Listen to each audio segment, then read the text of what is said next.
Hamma boshladi. Assalomu alaykum. Shu videoni ko'rayotganlar. Tak, ransusini qilyapti yana. Bu yigitchamiz Dilmuhammad Farg'ona viloyatidan kelganlar. 10-sinf o'quvchi. Tashxislari reumatoidniy poliartrit.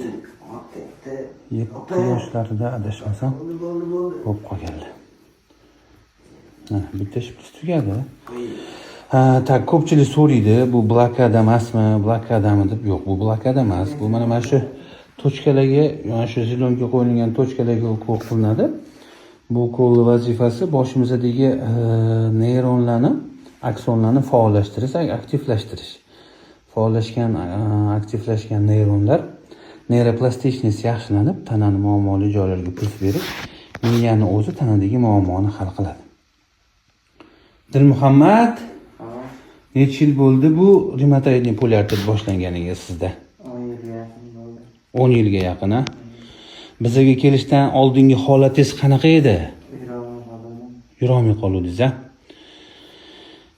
Bu yigitchamizni poliartrit shu darajaga yengib qo'yganki, oxiri shu yurolmay qoladigan bo'lib qoldilar.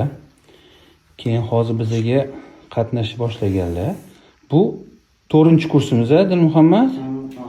Mana mujik bo'lib kelyaptilar oxirgi kursga. Hozir yurarlar, maktabga boryapsizlar, Dilmuhammad. 10-sinfni tugatyaptilar, mana ko'z tegmasin. Alloh shifo bersin, Dilmuhammad.